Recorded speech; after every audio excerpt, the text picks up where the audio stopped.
Being in music most of my life, I've come across a lot of different people. I have never one to judge, having known people of different religions, different cultures, different jobs, different ideas about politics. My father and grandfather exposed me to a lot of new ideas and old ideas.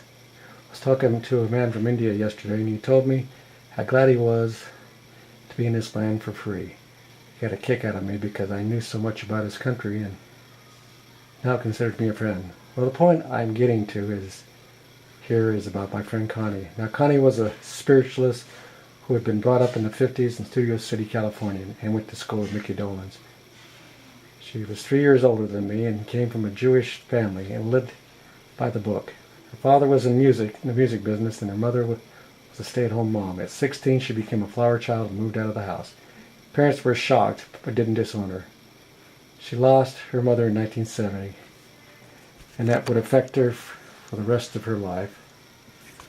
Connie hung out with a biker, rock stars, who would talk to anyone who would talk to her. She was a Mormon for a while, but lost interest when she became a spiritualist.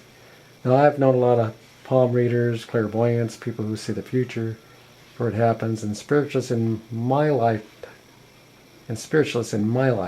and some of these people were on and some weren't. Connie would do readings, as they called it, and made a living out of it. Connie never married or had children, but didn't think much about it till she met me. We met in 1999. A friend of mine named Mark Moran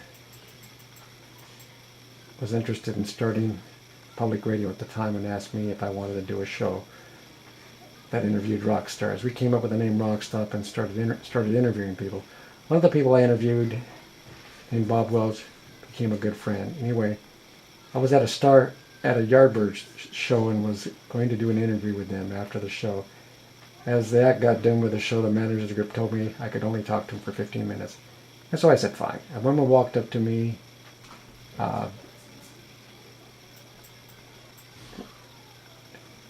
and said that she had been watching me all night and felt there was a good spirit about me and that she should get to know me. She told me her name was Connie and gave me her card and told me to call her later. She also told me I was a wizard in another life. And I've always liked wizards.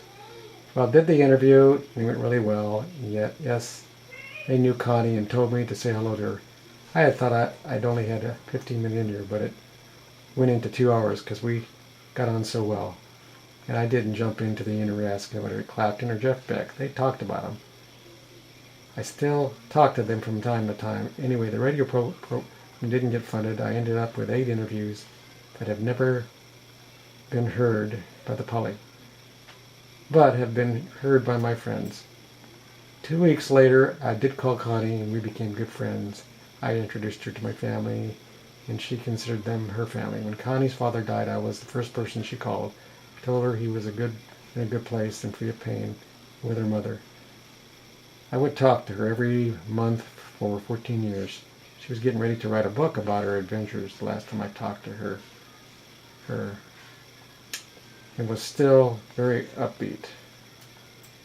She had fallen on hard times in recent years. I always thought things would turn around for her.